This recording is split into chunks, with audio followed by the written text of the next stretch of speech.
Bonjour à toutes et à tous, c'est Paul Dame pour vous présenter encore une fois un sapin en sucette.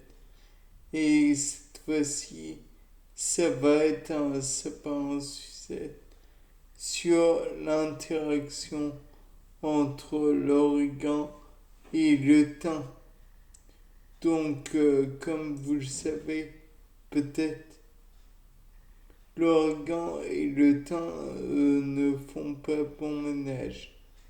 Mais je ne sais pas en revanche si l'origan et le thym mis dans un environnement empêchent la croissance de d'autres plantes.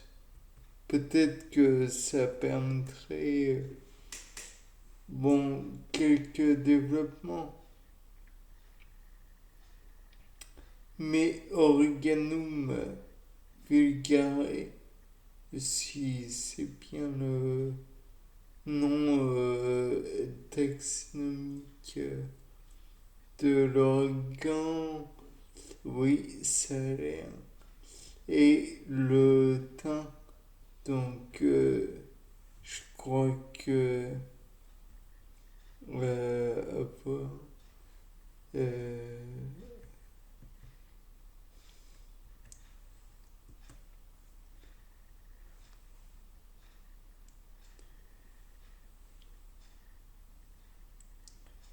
le le temps, le temps.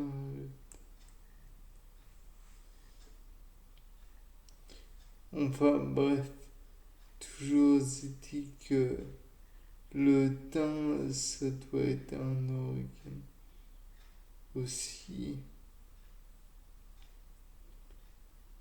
Euh, alors, où est-ce qu'il peut bien...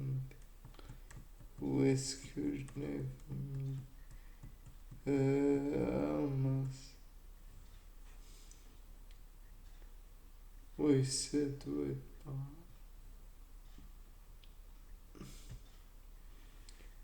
Donc, voilà.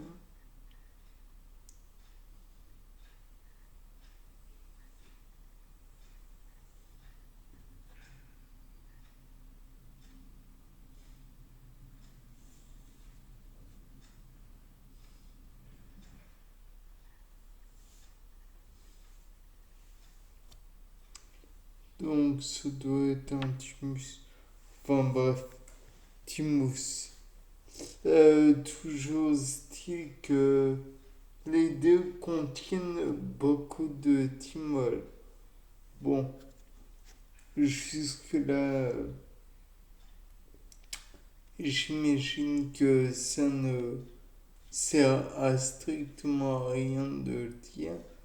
Mais toujours est-il que le fait qu'il y ait du thymol produit par l'un et l'autre, peut-être que ça empêche leur bon développement.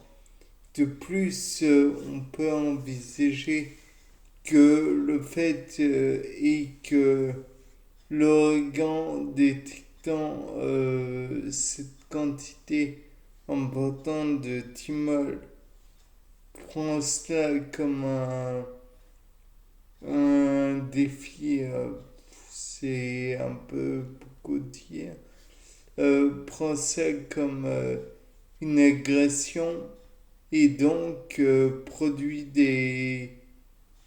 des substances toxiques qui dans le sol vont être nocives pour le thym.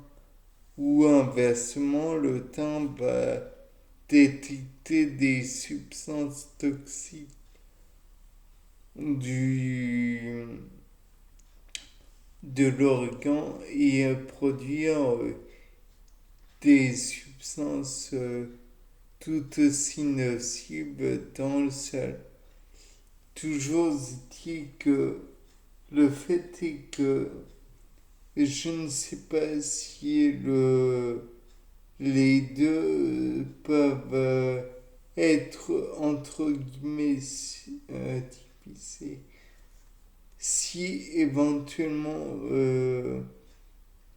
on les divisait par une, supposons une grande haie, euh, peut-être que la haie en question absorberait les substances toxiques et permettrait un développement de plantes sans que celles-ci ne deviennent nocives.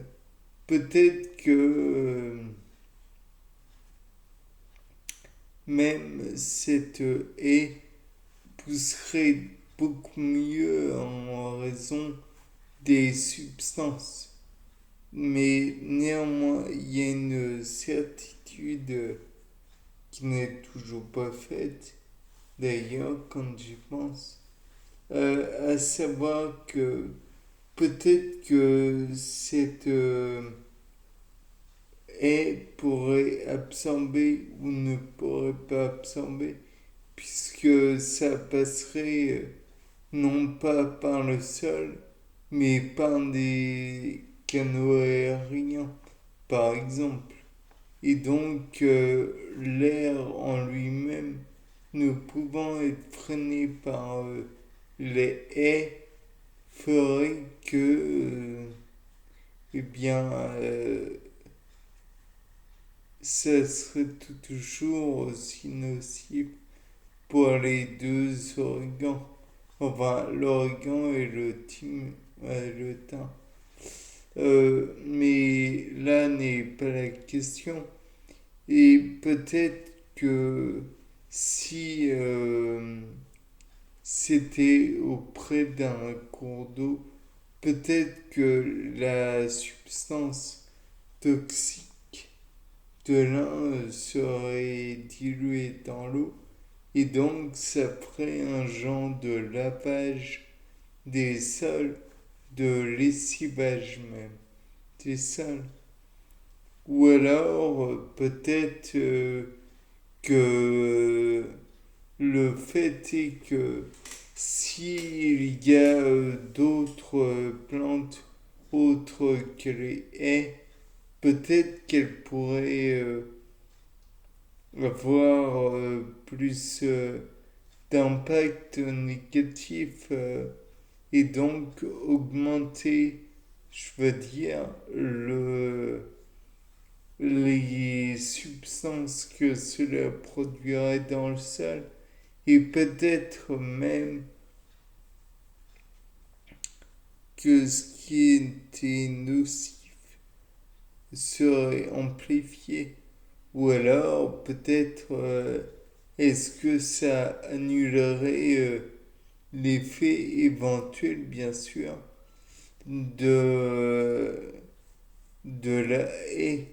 Ou alors peut-être si il y a un arbuste, peut-être que ça, les grains de pollen ou autres substances qui passeraient par l'air seraient absorbées par les feuilles et donc retomberaient par la suite quand l'automne viendrait.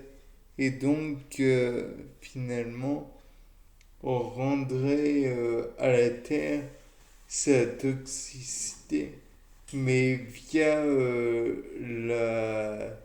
selon la saison en fait. Mais il y a d'autres questions peut-être.